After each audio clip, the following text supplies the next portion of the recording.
Hello students, आज हम पढ़ने वाले हैं एनसीईआरटी किताब की क्लास 10th की गणित चैप्टर नंबर फर्स्ट, जिसका नाम है वास्तविक संख्या।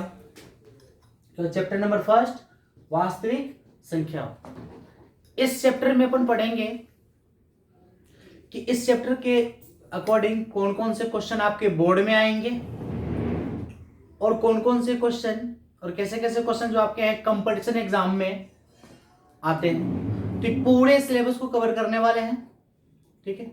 तो इस चैप्टर को शुरू करने से पहले आपको इससे प्रीवियस एक वीडियो दिया गया था, उस वीडियो को जरूर देखें।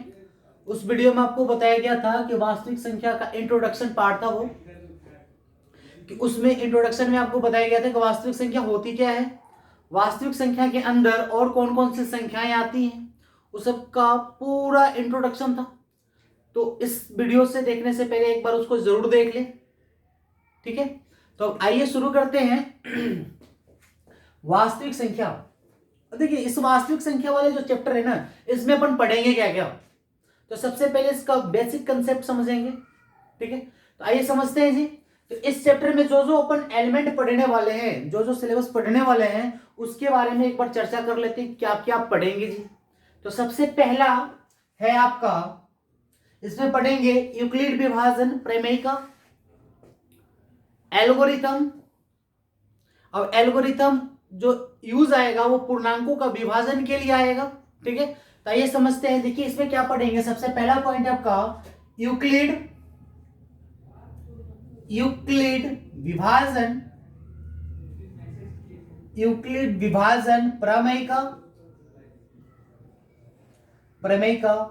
एवं एल्गोरिथम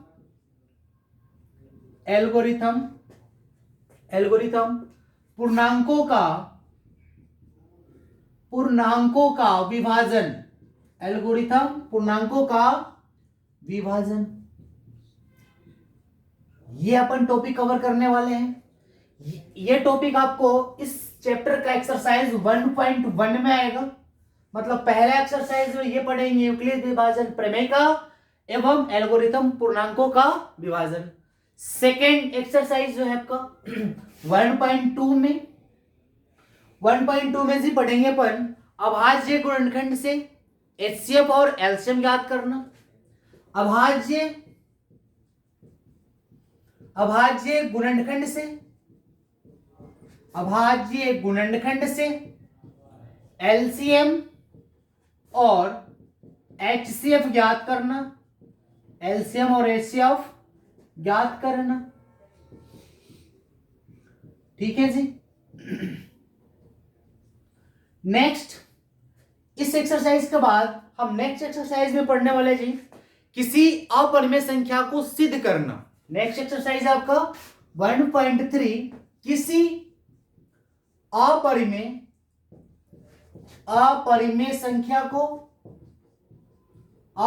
संख्या को सिद्ध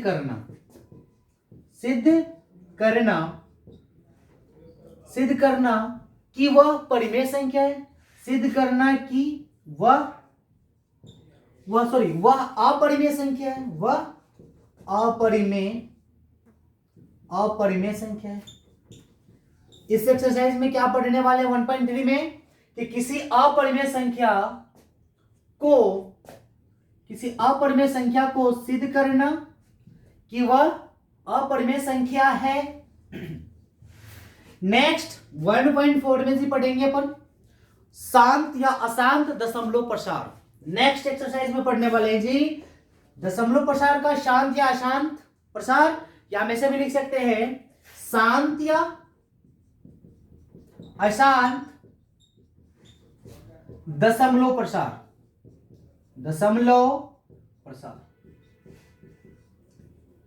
तो इस चैप्टर में हम इतने सारे टॉपिक जो है जी कवर करने वाले हैं, और ये बहुत इजी चैप्टर है, बहुत इजी। बस केवल इसका कंसेप्ट समझिएगा, बहुत इजी है, ठीक है। तो आइए शुरू करते हैं। अब देखो, इसमें डायरेक्ट अपन न्यूमेरिकल नहीं बनाएंगे, डायरेक्ट अगर अपन न्यूमेरिकल बनाएंगे ना तो ये आपको रटना हो जाएगा, अपने को इसका कंसेप्ट चाहिए कि बनेगा कैसे। ठीक है, तो आइए शुरू करते हैं बिल्कुल कंसेप्ट के साथ। तो देखिए सबसे पहले हम जानेंगे प्रमेय का एल्गोरिथम क्या है, एल्गोरिथम क्या है या प्रमेय क्या है, इसके बारे में अपन सबसे पहले समझेंगे। इस चैप्टर को स्टार्ट करने से पहले, मतलब इसको इसके न्यूमेरिकल करने से पहले अपने को इसके कुछ मुख्य बातें हैं वो आपको याद होनी चाहिए, जिसकी जो आपको न्यूमेरिकल करने में आपको मदद करेगा। ठीक है, तो आइए शुरू करते हैं जी।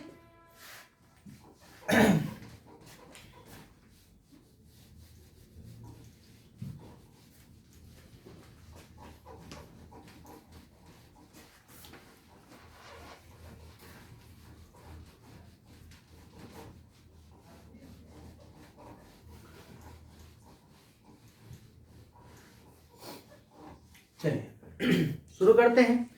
तो सबसे पहले अपन समझेंगे मुख्य बात में एक छोटा सा टॉपिक है, समझने की कोशिश कीजिएगा। इसका नाम बोलेंगे अपन एल्गोरिथम। एल्गोरिथम, ये एल्गोरिथम है क्या, इसके बारे में अपन समझेंगे। ये एल्गोरिथम का मतलब क्या होता है। तो देखिए एल्गोरिथम का मतलब होता है कि सुपरिभाषित चरणों की एक श्रृंखला होती है। सुपरिभाषित चरणों की एक श्रृंखला होती है जो विशेष प्रकार के समस्याओं को हल करने में, विशेष प्रकार के समस्याओं को हल करने के लिए हमें उसका प्रयोग कर सकते हैं। तो देखिए इसका डेफिनेशन क्या होगा, समझने की कोशिश कीजिए कि एल्गोरिथम सुपरिभाषित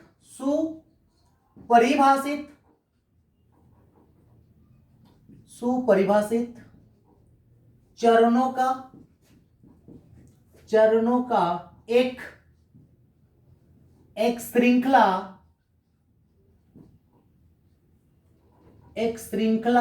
होती है, एक श्रृंखला होती है जो विशेष प्रकार के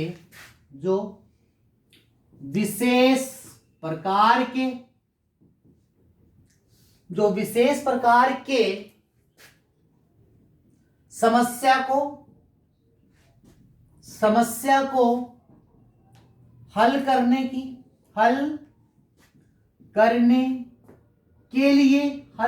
के लिए विधि प्रदान करती है, उसको जी हम बोलेंगे एल्गोरिथम। एक बार फिर से समझने की कोशिश कीजिए कि सुपरिभाषित चरणों का एक श्रृंखला होती है। सुपरिभाषित मतलब उसको एक डिफाइंड किया जाएगा, सुपरिभाषित एक पैटर्न दिया जाएगा आपको जो एक परिभाषित होगा। सुपरिभाषित चरणों का एक श्रृंखला होती है जो विशेष प्रकार के समस्या को हल करने के लिए विधि प्रदान करती है, उसको हम बोलेंगे एल्गोरिथम। ठीक है, नेक्स्ट टॉपिक है, इसके बारे में अपन पढ़ेंगे नेक्स्ट टॉपिक में प्रमेयिका।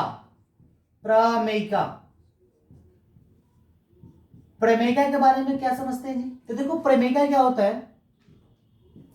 प्रमेयिका एक सिद्ध किया हुआ कथन होता है। प्रमेयिका एक सिद्ध किया हुआ कथन होता है जिसे अन्य समस्याओं को सरल करने में उसका हम प्रयोग कर सकते हैं। ठीक है, तो इसका डेफिनेशन लिख सकते हैं कि प्रमेयिका एक सिद्ध किया हुआ कथन होता है। यह एक सिद्ध किया हुआ कथन होता है।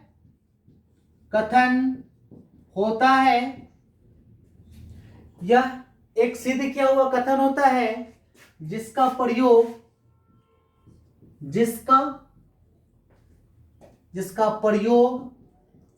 अन्य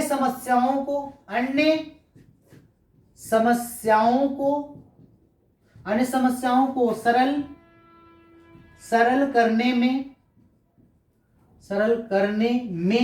करने के लिए प्रयोग किया जाता है।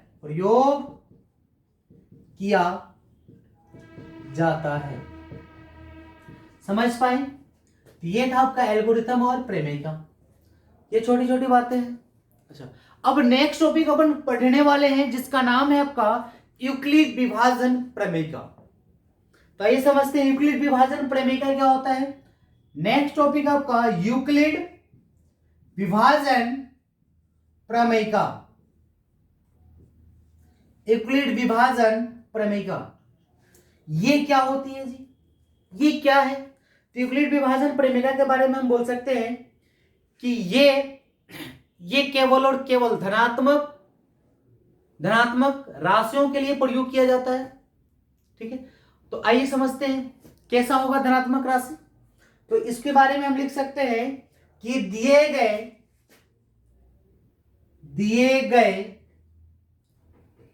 दिए गए दो धनात्मक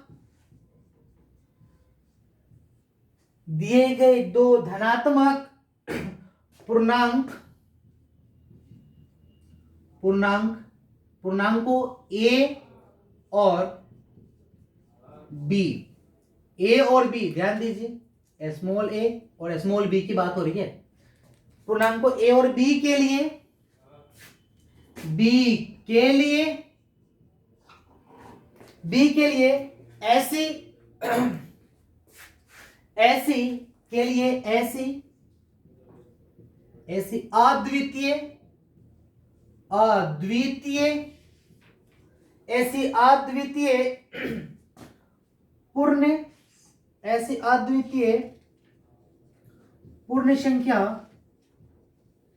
ऐसी अद्वितीय पूर्ण संख्या क्यू तथा आर विद्यमान है कि ऐसी अद्वितीय पूर्ण संख्या क्यू तथा आर विद्यमान है कि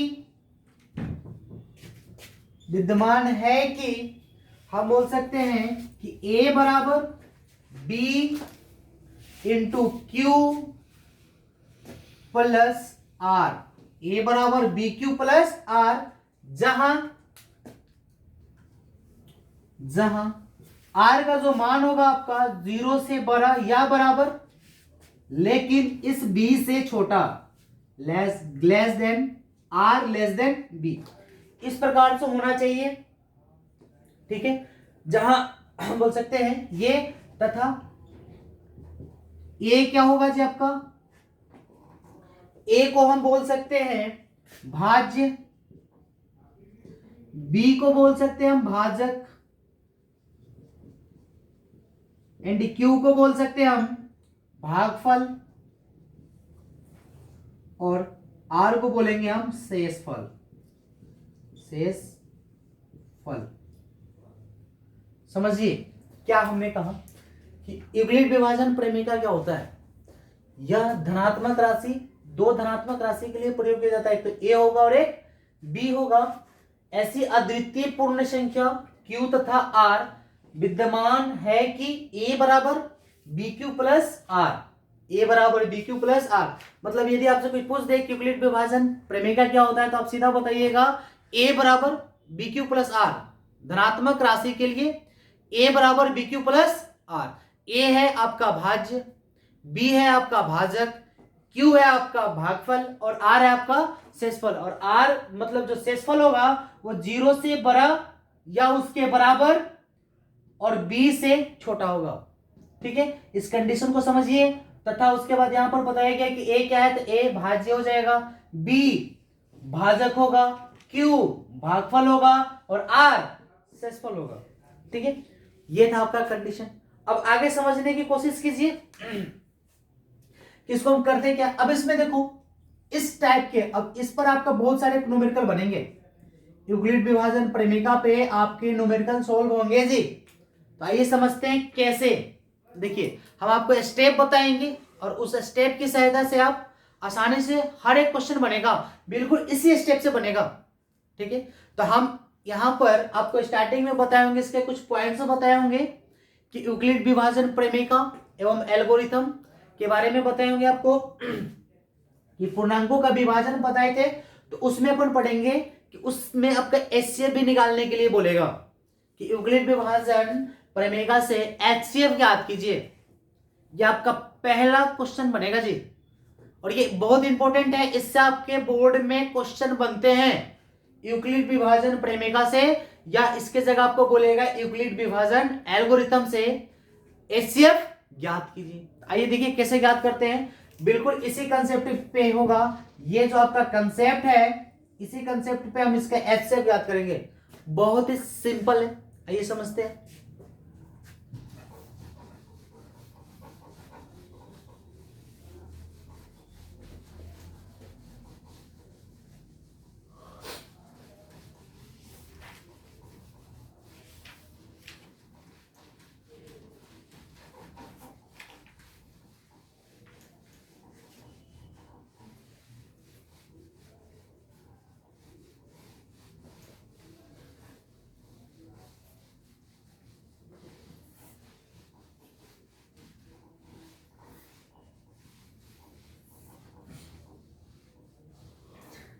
जैसा कि एक हम न्यूमेरिकल लेते हैं,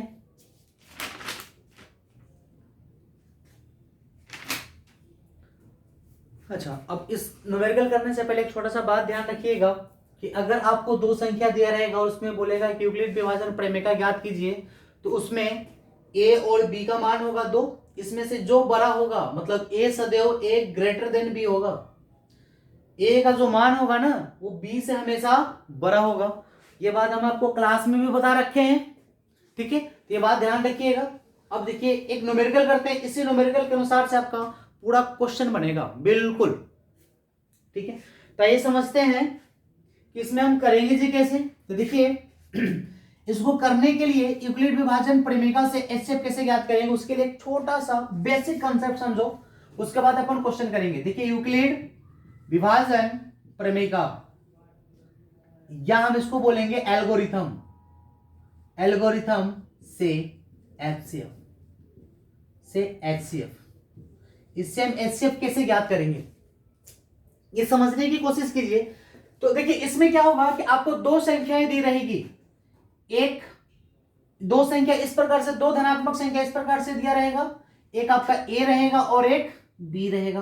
तो जो गिवन संख्या होगा उसमें से जो बड़ा होगा, उसमें से जो बड़ा होगा वो आपका ए होगा, जो छोटा होगा आपका बी होगा, और जो ए होगा जी उसको हम बोलेंगे भाज्य, और जो बी होगा इसको हम बोलेंगे भाजक, ठीक है।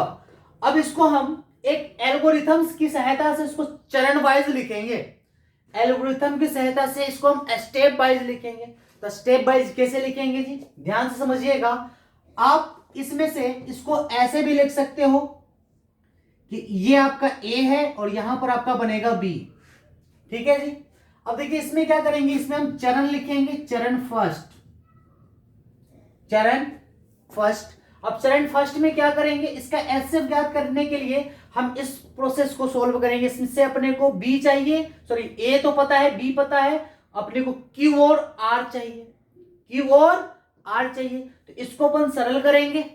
तो अब देखिए कैसे, चरण फर्स्ट में हम a बराबर जी लिखेंगे, ध्यान दीजिएगा, a बराबर b, और यहां पर आपका रहेगा q और प्लस का r के लिए।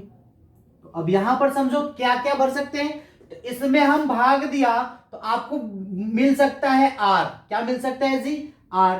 अब यहां पर जो आपका r बनेगा, और सॉरी यहां पर आपका बनेगा q, और इसके यहां पर कुछ तो संख्या आएंगे, इसको भाग करने के बाद, इसको घटाने के बाद यहां पर एक नया शेषफल प्राप्त होगा जी, r। समझ पा रहे हो। अब इस r को देखेंगे, यदि यह r 0 होगा तो ये b आपका एचसीएफ हो जाएगा, इन दोनों संख्याओं का b क्या हो जाएगा, एचसीएफ। अगर ये r 0 नहीं हुआ तो हम इसमें आगे मान रख सकते हैं। तो देखिए आपका बनेगा q1, इसको नाम दे दो q1, इसको नाम दे दो r1, ये आपका बन जाएगा q1, और यहां पर आपका बनेगा r1। अगर आपका यदि r1 नॉट इक्वल टू 0, तब यदि आपका r1 नॉट इक्वल टू 0 तब क्या होगा जी, तब नेक्स्ट स्टेप में इस r1 को बनाएंगे हम नया भाजक, इस r1 को क्या करेंगे हम नया भाजक, और इस b को करेंगे जी हम भाज्य। अब इसमें फिर अब इन दोनों में अपन भाग देंगे, तो इसके लिए आपका q2 नया q2 आएगा, और यहां पर नया आपका R2 आएगा। समझ पा रहे हो? तो फिर इसके लिए हम नेक्स्ट के लिए लिख सकते हैं, यहां पर ध्यान दीजिए कि B बराबर हम लिख सकते हैं चरण 2 में, चरण 2 में हम फिर से लिख सकते हैं B बराबर ध्यान दो आपका नया भाजक कौन है जी? R1। तो यहां पर R1 और इससे गुणा करेंगे जी हम Q2 से, अब प्लस फिर आपका बनेगा R2। यही प्रोसेस बार बार चलेगा। कब तक? जब तक कि आपका R 0 ना आ जाए, जब तक कि R क्या ना हो जाए? 0 ना हो जाए। अगर ये R 0 हो गया तो हम बोलेंगे जी कि उसका HCF होगा उससे जस्ट, उसी का जस्ट भाजक बनेगा, उसी का जस्ट भाजक। मतलब दो संख्याओं का HCF उसे कहते हैं जो अंतिम भाजक होता है, जिस पर शेषफल अपने को 0 प्राप्त हो, उस भाजक को हम दिया गया संख्या का HCF कहते हैं। तो इस प्रोसेस का अपन प्रयोग करने वाले हैं और इसको बिल्कुल चरण वाइज में लिखेंगे, इसलिए हम एल्गोरिथम की सहायता से इसको हम बना सकते हैं। तो आइए समझते हैं कैसे। ध्यान दीजिएगा सबसे पहले कि हम क्वेश्चन कैसे करें। तो देखिए एक एग्जांपल है, आप एक किताब का एग्जांपल है जी कि एक है आपका 4052 और 12576 का HCF यूक्लिड एल्गोरिथम का प्रयोग करके ज्ञात कीजिए। सॉरी, यूक्लिड विभाजन एल्गोरिथम का प्रयोग करके ज्ञात कीजिए। देखिए एक क्वेश्चन हम आपको सॉल्व कर रहे हैं, एक क्वेश्चन है आपका एग्जांपल नंबर आप ही का किताब का है फर्स्ट है कि आपको बोला है कि 4052 और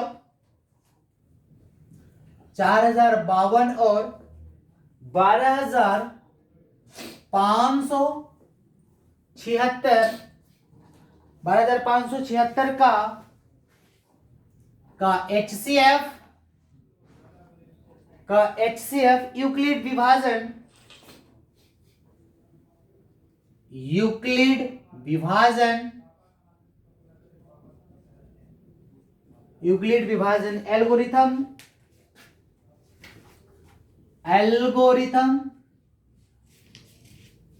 एल्गोरिथम का प्रयोग करके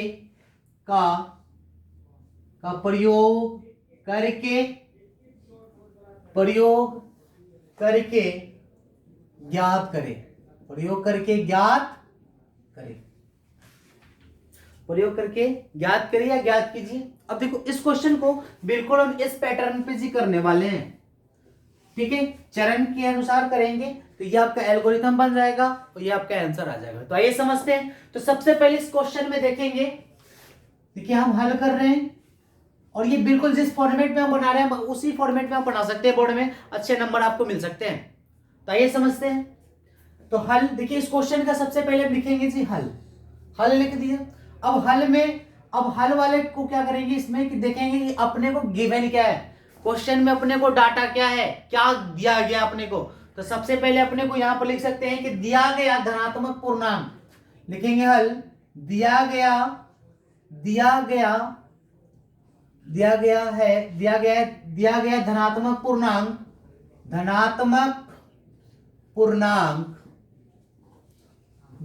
धनात्मक पूर्णांक आपका है जी 4052 और 12576 है, 12576 है। अब देखो इन दोनों में से अपने को चयन करना है कि ए कौन है और बी कौन है। तो जो बड़ा राशि होगा वो ए होगा, जो छोटा राशि होगा वो बी होगा, मतलब भाजक होगा। तो ये समझते हैं हम लिखेंगे, इसलिए यहां पर लिखेंगे 4052 और उधर लिखेंगे 12576। इसको तुलना करो, चेक करो बड़ा कौन है। तो बड़ा ये है, यहां पर ग्रेटर देन लगा दो इससे। तो हम लिखेंगे अतः ए बराबर आपका बनेगा 12576 और बी बराबर आपका बनेगा 4052। ये जी आपकी संख्या आ गई। अपने को देखो यहां से ए और बी का मान पता लग गया कि ये ए कौन है और बी कौन है। अब इसकी सहायता से इन दोनों संख्याओं का अपने को जी ज्ञात करना है HCF। क्या ज्ञात करना है? HCF, ठीक है। तब HCF ज्ञात करने के लिए हम क्या करें इसमें, तो इसमें HCF ज्ञात करने के लिए अपने को यूक्लिड विभाजन एल्गोरिथम का प्रयोग करना पड़ेगा। तो आइए देखते हैं। तो यहां पर लिखेंगे कि चूंकि हम जानते हैं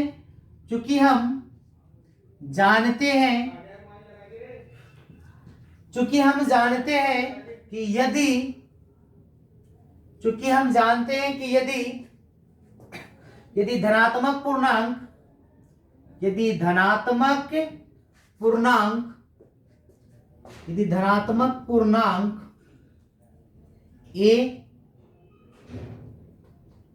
पूर्णांक ए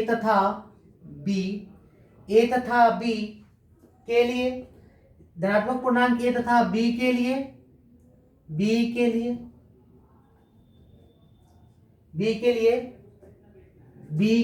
यूक्लिड विभाजन प्रमेय का या एल्गोरिथम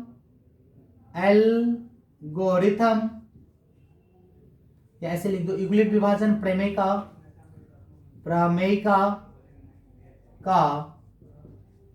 के लिए यूक्लिड विभाजन प्रमेय का प्रयोग करने पर हम लिखेंगे कि चूंकि हम जानते हैं कि धनात्मक पूर्णांक ए तथा बी के लिए यूक्लिड विभाजन प्रमेय का प्रयोग करने पर ए बराबर अपने को प्राप्त होता है बी क्यू प्लस आर, जहां आर आपका वैल्यू होगा जी 0 लेस देन इक्वल आर और लेस देन बी, ये आपका आर होगा। ठीक है, अब यहां पर देखिए समझते हैं क्या होगा आगे। अब नेक्स्ट, अब इसलिए जी हम क्या करने वाले हैं, तो देखिए अपने को ए और बी के लिए तो ये कंडीशन होता है, तो अपना जो बनेगा ए और बी के लिए, इसके लिए बनाएंगे जी, इसके लिए हम बनाने वाले हैं। तो इसलिए हम लिखेंगे चरण फर्स्ट। देखो अब हम चरण की बात करेंगे, चरण फर्स्ट, क्योंकि हम एल्गोरिथम का प्रयोग कर रहे हैं जी। तो ध्यान दो, चरण फर्स्ट में हम लिखेंगे यहां पर चरण फर्स्ट में कि 4052 तथा 12576 पर यूक्लिड विभाजन का प्रयोग करने पर यूक्लिड विभाजन प्रमेय का प्रयोग करने पर, इसमें देखो अब यूक्लिड विभाजन प्रमेय का प्रयोग करेंगे जी। अब कैसे करेंगे, ध्यान दो, इसको हम सबसे पहले बताए थे किस रूप में बना लेंगे और उसके बाद आराम से इसको लिख लेंगे इस चरण में। तो देखिए हम इस चरण में लिखने जा रहे हैं जी, ध्यान दो इधर।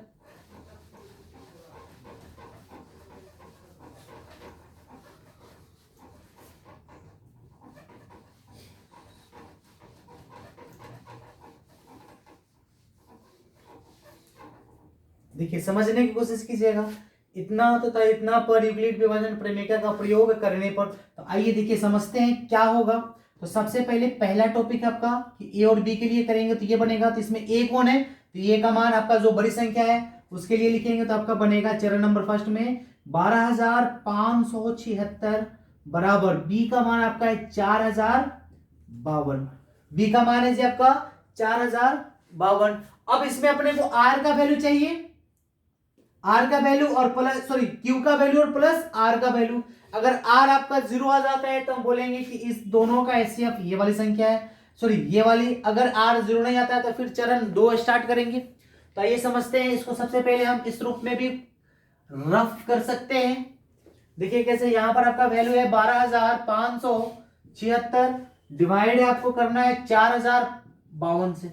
आइए देखिए इसको सबसे पहले हम डिवाइड करेंगे, तो ये आपका 4 3 12000, 3 से कर सकते हैं जी। देखो ध्यान दो, 3 से करेंगे क्योंकि 4 से करेंगे तो 4 चौके 16 हो जाएगा, ये ज्यादा ये कम बनेगा, इसलिए हम 3 से करेंगे। तो 3 से करेंगे जी तो आपका वैल्यू आएगा 3 दूना 6, 15,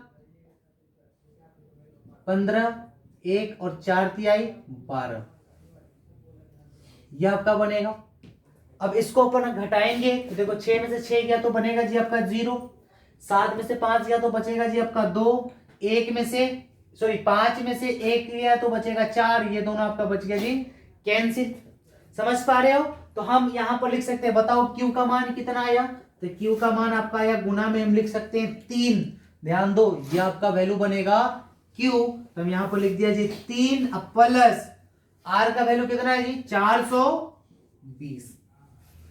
420। अब यहां पर ध्यान दीजिए, क्या आपका आर 0 आया?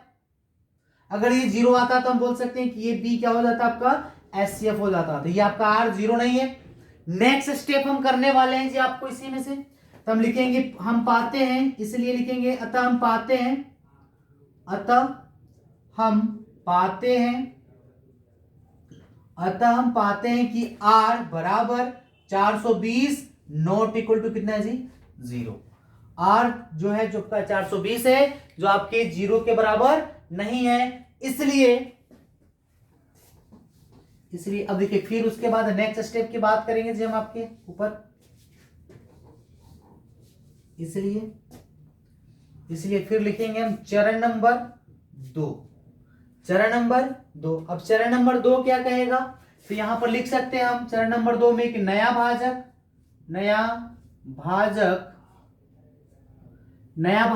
अब देखो इसमें से नया भाजक कौन बनेगा आपका? तो नया भाजक आपका बनेगा इसमें से 420। नया भाजक क्या बनेगा 420। अब किससे भाग देंगे? तो हम इसमें भाग देंगे, तो नया भाजक 420 तथा नया भाज्य आपका बनेगा 4052 पर यूक्लिड विभाजन प्रमेय का प्रयोग करने पर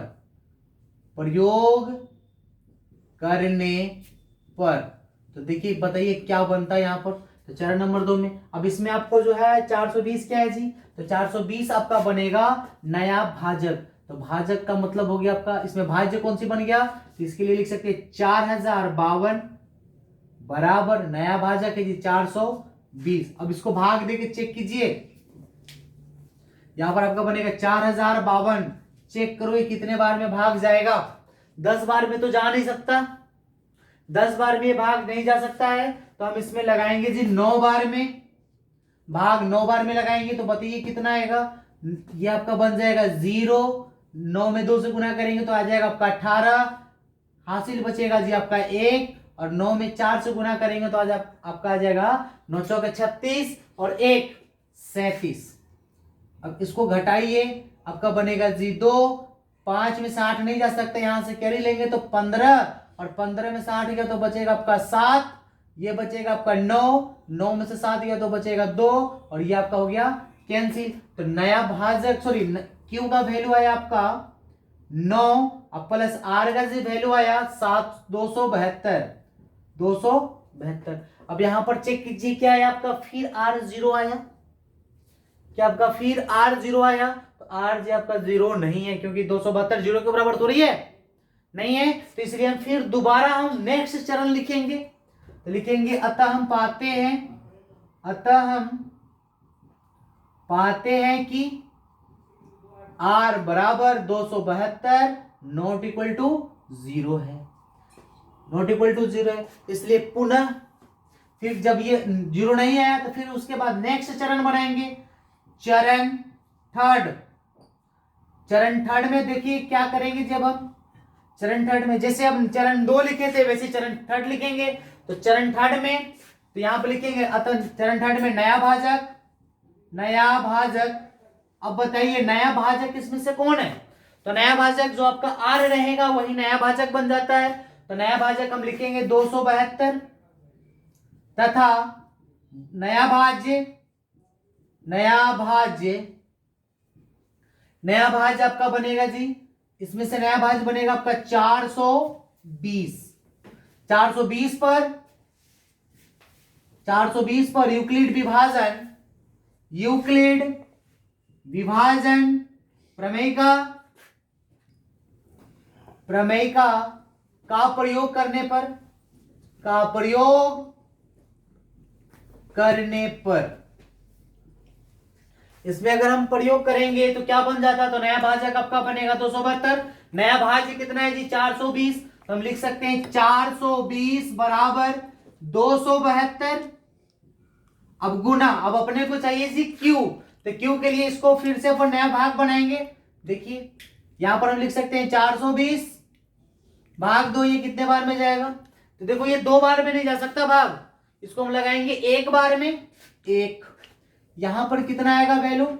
272, घटा दो इसको, 8 बचेगा यहां पर बचेगा 11 में से 7 गया तो बचेगा 4, और ये बचेगा आपका 3 में से 2 गया तो आपका बचेगा 1, 148। तो यहां पर भागफल आएगा 1, अब प्लस शेषफल आएगा आपका 148। क्या अपने को आर जो है 0 आया? क्या अपना आर जो है 0 आया? तो बिल्कुल नहीं आया। तो आर 0 नहीं आया तो हम लिख सकते हैं कि अतः हम पाते हैं कि आर बराबर 148 जो है नॉट इक्वल टू 0। तो देखो चरण 3 में भी आपका आर 0 नहीं आया है।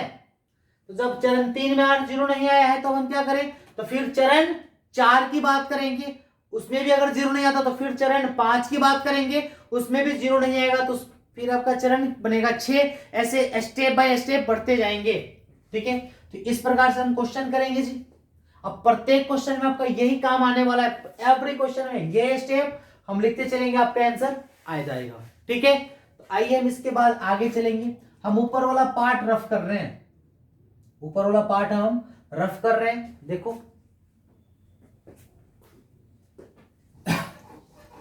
क्वेश्चन को हम रफ कर दे रहे हैं।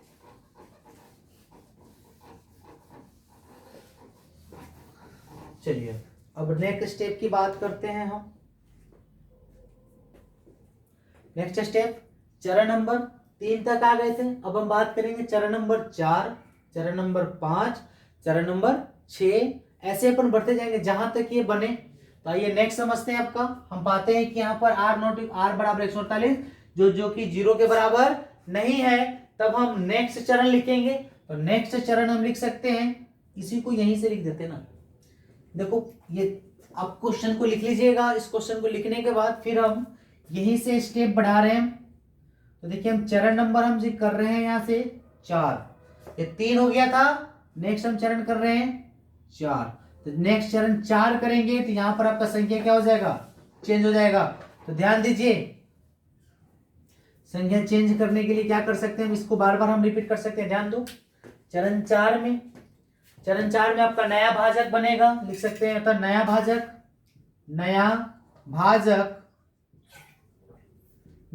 आपका बनेगा 148 तथा नया भाज्य आपका बनेगा। इसमें से नया भाज्य कौन बनेगा? 272, लिख सकते हैं नया भाज्य 272 पर यूक्लिड विभाजन प्रमेय का प्रयोग करने पर। तो आइए लिखते हैं, ध्यान दो क्या आ जाएगा। तो नया भाजक कितना है? 148, नया भाज्य आपका बन रहा है 272, तो ये आपका बनेगा 272 बराबर नया भाज्य, सॉरी नया भाजक आपका 148 गुना अपने को चाहिए जी क्यू का मान। तो क्यू का मान निकालने के लिए इसको फिर से क्या करेंगे जी, हम भाग दे दो 272 में। कितने बार में जाएगा ये 272? तो ये आपका 272 वाला जो सिस्टम है ये आपका फिर से जाएगा जी 1 टाइम, क्योंकि 2 करेंगे तो ये लगभग 258 के आसपास बन जाएगा।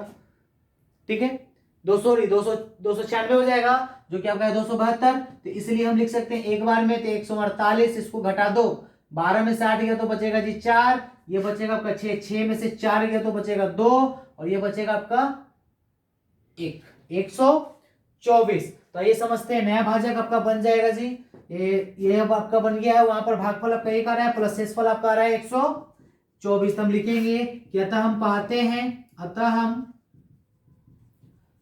हैं कि r बराबर 124 जो कि नॉट इक्वल टू 0 है। नेक्स्ट ये चरण 5 के बाद हम नेक्स्ट चरण लिख सकते हैं, चरण नंबर 4 के बाद नेक्स्ट चरण लिख सकते हैं चरण नंबर 5। अब चरण नंबर 5 के बाद फिर वही डिजिट रख दो यहां पर। नेक्स्ट लिखेंगे नया भाजक कौन है आपका? तो 124 है जी। नया भाज्य कौन बन गया आपका? तो 148 हो जाएगा। फिर उसके बाद ये इक्वेशन चेंज हो जाएगा, इसके लिए फिर से कर दीजिए, तो आपका बनेगा 148 बराबर 124 गुना 1 प्लस, इसमें भाग देकर चेक कीजिए कितना वैल्यू आएगा। इसमें से आपका भाग देंगे तो आपका बनेगा जी यहां से 148 में भाग देंगे हम 124 से, तो 1 टाइम 124 घटा दीजिए, आपका ये वैल्यू बनेगा 4 2 कैंसिल 24 आंसर आएगा। तो शेषफल बच रहा आपका जी यहाँ पर 24, जो कि आपका ये शेषफल r जो है 24 के बराबर नहीं है। तो पुनः ध्यान दीजिए, हमने ये सोल्व किया तो शेषफल कितना मिला अपने को 24, ये 0 के बराबर नहीं है जी। मतलब ये स्टेप जब तक करेंगे जब तक कि शेषफल 0 ना आ जाए। अगर शेषफल 0 हो गया तो वहां पर भाग की प्रक्रिया बंद कर देंगे, फिर दोबारा आगे करेंगे। फिर आगे चरण नंबर 5 हो गया था, उसके बाद चरण नंबर 6 की बात करेंगे जी हम। चरण नंबर 6, अब चरण नंबर 6 क्या कहता है, फिर इसमें से चेक करो नया भाजक कौन है, तो लिखेंगे नया भाजक आपका बनेगा जी 24 और नया भाज्य आपका बन जाएगा 124। पर यूक्लिड विभाजन का परिमेयका का प्रयोग करने के लिए देखिए ध्यान दीजिए यहां पर क्या बनेगा आपका, अब यहां पर आपका बन जाएगा 124 बराबर 24 गुना, अब इसमें कितना बार गुना कर सकते हैं हम, तो 24 पचे 120, सॉरी 24 पचे, हाँ 24 पचे 120 हो जाएगा। तो यहां पर हम लिख सकते हैं जी नेक्स्ट कि 24 पचे आपका जो वैल्यू आएगा 120 आ जाएगा, तो 24 पचे 120, क्यू का मान आपका हो जाएगा 5। ध्यान दीजिए 124 में भाग देंगे 24 से, तो 5 बार में 120 बचेगा, शेषफल आपका 4। यहां पर लिख सकते हैं प्लस का शेषफल 4। क्या अपने को क्या आपका r0 आ गया, तो बिल्कुल नहीं आया है। हम लिख सकते हैं कि हम पाते हैं कि r बराबर 4 जो कि नॉट इक्वल टू 0 है जी। अब उसके बाद नेक्स्ट स्टेप फिर करेंगे, क्योंकि अभी तक अपने को 0 प्राप्त नहीं हुआ है, तो नेक्स्ट स्टेप फिर से करेंगे। तो नेक्स्ट स्टेप क्या हो जाएगा आपका, लिखेंगे पुनः चरण 6 तक हो गया, फिर लिखेंगे चलेंगे चरण नंबर 7। तो फिर इसी चरण को हम आगे लेके चल रहे हैं, ध्यान दीजिए चरण नंबर 6 के बाद हम करेंगे जिसको 7। नेक्स्ट स्टेप फिर से चरण नंबर 7 करते, तो नया भाजक आपका बन जाता 4 और भाज्य बन जाता आपका 24। पर यूक्लिड विभाजन प्रमेयिका का प्रयोग करने पर हम लिख सकते हैं 4, देखिए 4 गुना 124 के लिए क्या लिख सकते 24 बराबर 4 गुना 6 और प्लस का 0, तो 6 4 के 24 हो गए। यहां पर लिख सकते हैं कि अतः r बराबर कितना हो गया जी 0। अब जहां भी अगर आपका r 0 आ गया तो हम कहेंगे कि इन दोनों संख्याओं का जो HCF था वो अंतिम भाजक था। तो अंतिम भाजक कौन है, तो आपका अंतिम भाजक इसमें देख रहे हैं, तो आपका ये 4 आ रहा है, अंतिम भाजक यही तो है आपका 4, अंतिम भाजक 4 है। तो हम लिख सकते हैं, हम पाते हैं 4 बराबर 0, तो लिखेंगे कि अतः अंतिम भाजक, अतः लिखेंगे अतः HCF 4 होगा। HCF कितना होगा जी 4 होगा, यही आपका बन जाएगा उत्तर। ये था आपका क्वेश्चन करने का तरीका। यहाँ पर एक स्टेप और जोड़ सकते हैं जी, आपका 24 ये कट जाएगा 6 बार में 24 कैंसिल। ये था आपका पैटर्न। उम्मीद करते हैं, देखो हम आपको ये सिलेबस ऐसे ये नहीं करवा रहे हैं कि सर आप ऐसे कर रहे हो, बेटा हम आपको सिखा रहे हैं। अगर आप एक बार सीख गए ना तो आप अकेले धूम मचा सकते हो, अकेले। तो देखिए समझिए, तो हमने आपको एक क्वेश्चन करके दिखाया कैसे हुआ क्वेश्चन, स्टेप बाय स्टेप बताए थे आपको, बिल्कुल एकदम फॉर्मेट में जो अपन बोर्ड की कॉपी में करते हैं वैसे एकदम बिल्कुल एक फॉर्मेट में बनाया है जी। ठीक है, आप इसमें ऐसे भी लिख सकते हो, ध्यान दीजिए आप इस क्वेश्चन को थोड़ा सा और शॉर्ट में भी चल सकते हो। ये जो आपका पार्ट है ना, ये पार्ट आप हिंदी का स्टेटमेंट हटा दो, डायरेक्ट चरण में ये लिखो, ये भी आप कर सकते हैं। लेकिन ज्यादातर अगर आपका स्पीड अच्छा है तो आप ये लिख सकते हो, कोई दिक्कत, ठीक है। तो देखिए इस प्रकार से ये आपका हमने पहला टॉपिक पढ़ा, यूक्लिड विभाजन प्रमेयिका या एल्गोरिथम का प्रयोग करके एचसीएफ ज्ञात करना। आप हर एक क्वेश्चन आप कर सकते हो इस पे, दो संख्याओं पे। तो इस वीडियो को आप बार बार देखिए कि कैसे बनाए हैं हम, ठीक है। प्रत्येक क्वेश्चन बनेगा आपका, ठीक है, तो आइए देखते हैं, एक और क्वेश्चन करते हैं, उसके बाद नया नया सेटअप चेक करेंगे, नया टाइप का क्वेश्चन चेक करेंगे जी। ठीक है, तो आइए देखिए, इसको आप स्क्रीनशॉट लेकर लिख लीजिएगा। ठीक है, लिखो। चलिए, तो अब हम नेक्स्ट की बात करेंगे। नेक्स्ट इसी टाइप का क्वेश्चन है, अब इसको हम बिल्कुल हटा रहे हैं। अब आपको बेसिक कंसेप्ट आ गया है। ठीक है, इसका आपका बेसिक कंसेप्ट आ गया है। अब हम क्या करेंगे कि इसको थोड़ा सा स्पीड में लिखेंगे, मतलब अब जल्दी जल्दी सॉल्व करने की कोशिश करेंगे, क्योंकि प्रैक्टिस करना है। ठीक है, तो ये समझते हैं फटाफट।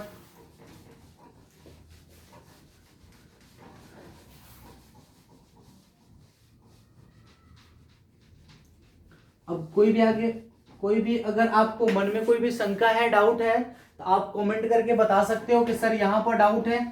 हम आपके डाउट को जरूर क्लियर करने की कोशिश करेंगे। ठीक है, या आपको फिर या आप क्लास में भी बता सकते हो कि सर यहां पर डाउट है, आप बताओ। ठीक है जी, लेकिन बाबू पढ़ना है अपने को।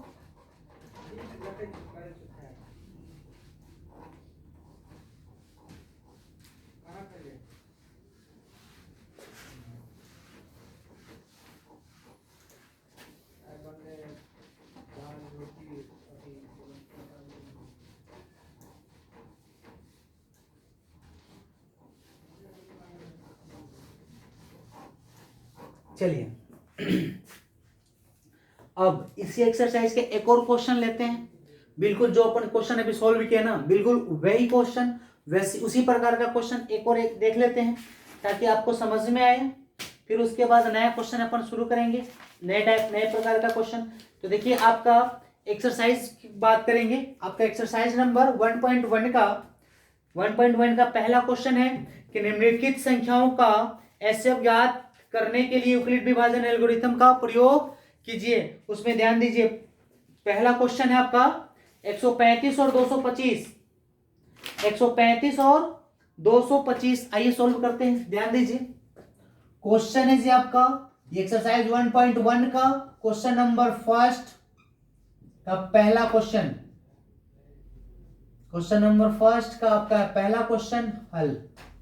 देखिए, हम आपको इसको सोल्व करने का तरीका क्या बताएं, बिल्कुल एकदम बोर्ड के तरीके से करेंगे। तो देखिए, हम लिख सकते हैं यहाँ पर कि जो भी क्वेश्चन में गिवन डाटा है वो पहले लिखेंगे।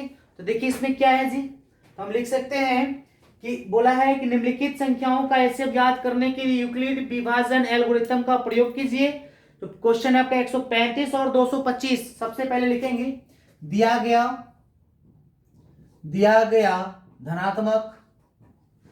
धनात्मक पूर्णांक, दिया गया धनात्मक पूर्णांक कौन है जी, दिया गया धनात्मक पूर्णांक बताओ कौन है।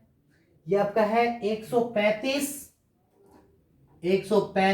तथा 225 है। 135 तथा 225 दिया गया धनात्मक पूर्णांक 135 तथा 225 है, इसलिए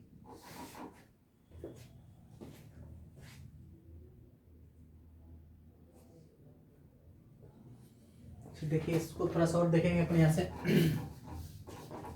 हल, कि आपको लिखेंगे कि दिया गया धनात्मक पूर्णांक, दिया गया धनात्मक पूर्णांक 135 तथा 225 है। देखिए, इससे पहले जो लिखे थे आपको दिखाई शायद स्क्रीन में नहीं दे रहा था जी, ये आपको दिखाई दे रहा है। आइए समझते हैं, इसमें क्या करेंगे हम। तो दिया गया धनात्मक पूर्णांक 135 तथा 225 है, तो सबसे पहले इसको तुलना करके हम ए और बी का मान निकालेंगे। तो हम यहां पर लिख सकते हैं, इसलिए ध्यान दीजिए, 135 बड़ा है, सॉरी 135 छोटा है जी आपका 225 से। तो हम लिख सकते हैं कि अतः ए बराबर आपका बनेगा 225 तथा बी बराबर आपका बनेगा 135। ए तथा बी बराबर, ये बन गया आपका, ए और बी का मान निकल गया। अब इसमें मेगुलेट विभाजन एल्गोरिथम लगाएंगे। तो एल्गोरिथम लगाने के लिए हमें बताना पड़ेगा कि हम ये जानते हैं, लिखेंगे कि चूंकि हम जानते हैं कि यदि ए तथा बी धनात्मक पूर्णांक है, तब ए तथा बी धनात्मक पूर्णांक है, तब यूक्लिड ए तथा बी धनात्मक पूर्णांक पर, लिख दो धनात्मक पूर्णांक पर यूक्लिड विभाजन एल्गोरिथम का प्रयोग से लिखेंगे। हम जानते हैं कि यदि ए बराबर तथा बी धनात्मक पूर्णांक पर यूक्लिड विभाजन प्रयोग एल्गोरिथम का प्रयोग से ए बराबर आपका होता है बी क्यू प्लस आर, जहां आर होगा आपका 0 से बड़ा या बराबर लेकिन बी से छोटा। ध्यान दीजिएगा, यह हम जानते हैं, तो इसलिए अब देखो, जब हम जानते हैं तो इसलिए लिखेंगे हम, इसलिए अब कौन कौन सी संख्या पर लगाना है, तो 225 और 135 पर लगाना है। 225 तथा 135 पर यूक्लिड विभाजन एल्गोरिथम 135 पर यूक्लिड विभाजन एल्गोरिथम का प्रयोग करने पर, तो बताओ बाबू इसमें क्या बनेगा, जल्दी से बोलना। तो ये आपका बनेगा ए का मान कौन है जी इन दोनों में से, तो इन दोनों में से ए का मान आपका बन रहा है 225 बराबर 135। ये देखो आपका बी का मान हो गया। अब अपने को चाहिए क्यूब और आर। तो ध्यान दो, इसको हम, इस पार्ट को हम इधर रफ में भी लिख सकते हैं। रफ में क्या करेंगे जी, रफ में कि इसका हम भाग देकर चेक करेंगे जो आपको आसानी से क्यू का वैल्यू आ जाए। तो देखिए इधर हम रफ में या लिख सकते हैं, रफ की बात कर रहे हैं, तो रफ में आपका है 135 है जो आपका बी का मान हो जाएगा, और 225 आपका हो जाएगा ए का मान। इसमें भाग देके चेक कीजिए, पहला स्टेप भाग देके चेक कीजिए कितने बार में जाएगा जी, तो आपका बनेगा 270। अगर एक बार में लगाएंगे तो 135, दो बार में लगाएंगे तो आपका बनेगा 270, जो कि आपका 270 नहीं है, तो इसलिए हम लगाएंगे इसको एक बार। यहां पर आपका आएगा 135, इसको हम घटाएंगे तो कितना वैल्यू आएगा 0। ये आपका वैल्यू आएगा 12 में से 3 जाएगा तो बचेगा आपका 9। ये आपका कैंसिल, आपका पहला जो आर बचेगा वो 90 आएगा। तो देखिए हम इसको ऐसे भी लिख सकते हैं जी, 225 बराबर 135 गुना 1 प्लस आर का वैल्यू बताओ यहां से, ये आपका आर का वैल्यू आ रहा है आपका 90। तो लिखेंगे कि अतः हम पाते हैं कि आर बराबर 90, जो नॉट इक्वल टू क्या है जी 0। आर बराबर 90 जो कि आपका है नॉट इक्वल टू 0।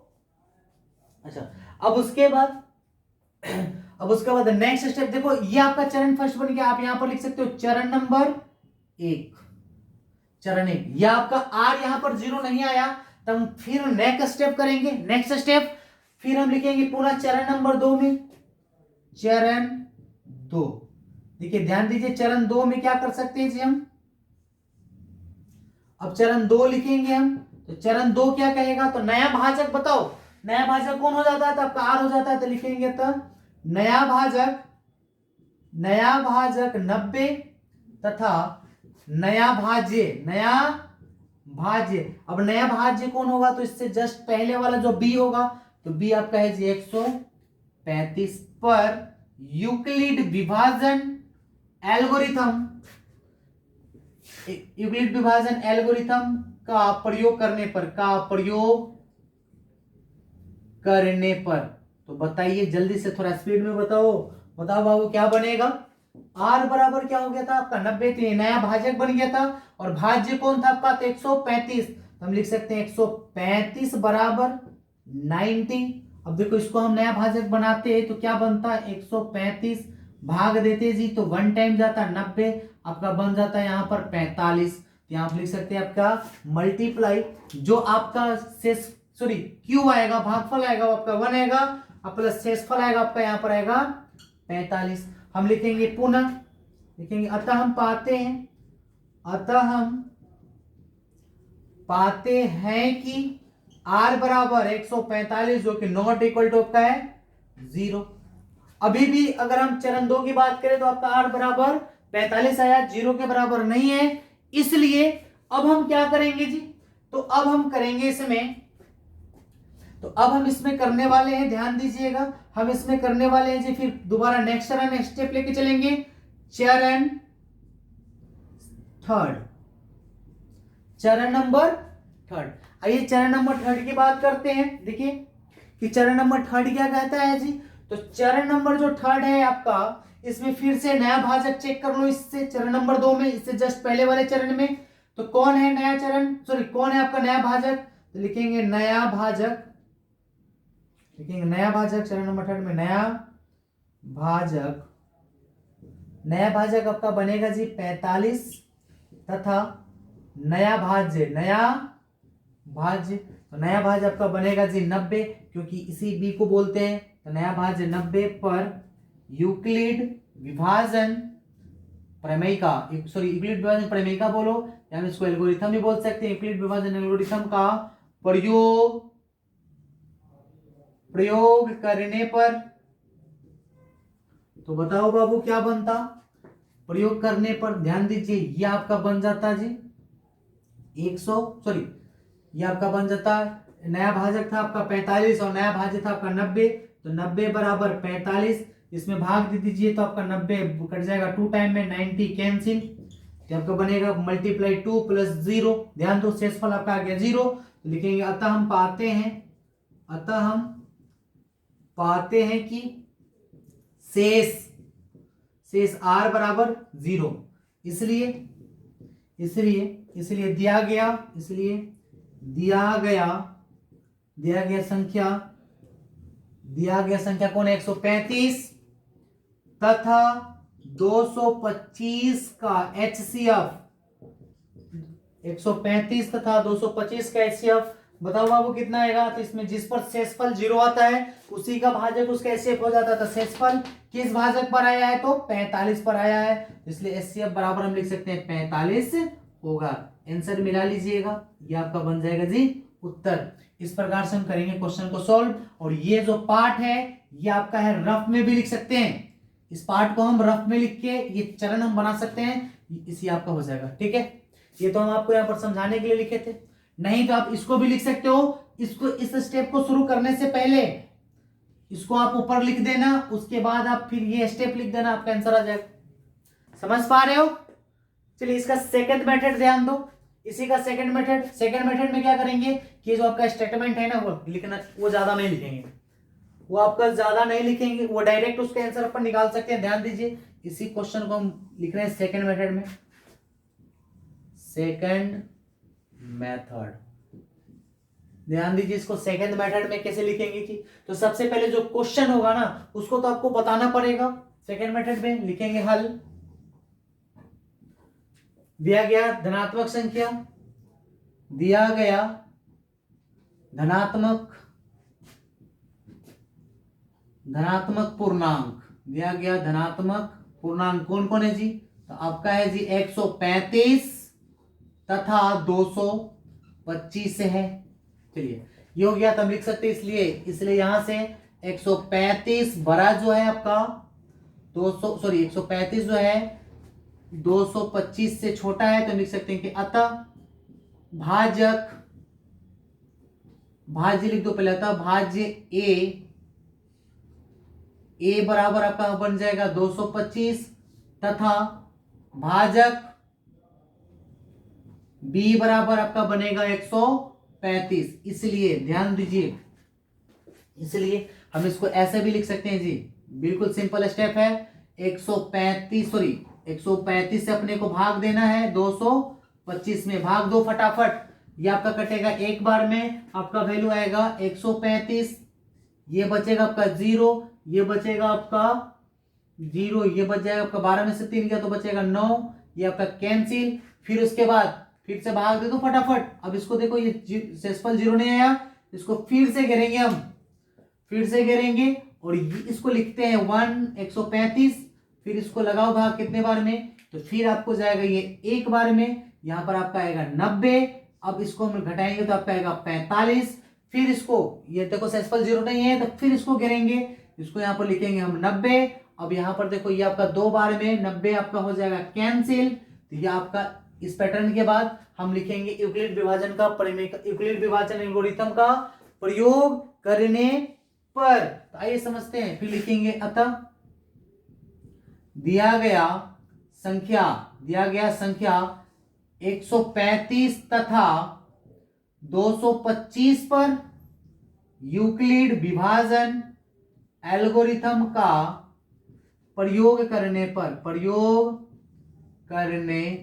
पर दिए गए संख्या पर यूक्लिड विभाजन परिमेय का प्रयोग करने पर, ध्यान दो यहां पर लिख दो चरण फर्स्ट में कितना था, तो हम लिख सकते इसमें भाजक कौन है जी, तो भाजक है आपका 135, भाज्य आपका 100 चरण फर्स्ट में भाजक का है 225, तो लिखेंगे 225 बराबर 135 गुना 1 प्लस शेषफल आपका बचा 90। यहां पर लिखेंगे चूंकि R बराबर 90 नॉट इक्वल टू 0, इसलिए चरण नंबर 2 की बात करेंगे। तो चरण 2 में चेक कीजिए, चरण 2 में आपका बन जाएगा नेक्स्ट स्टेप कि 135 बराबर 90 गुना 1 बराबर प्लस आपका आएगा 45।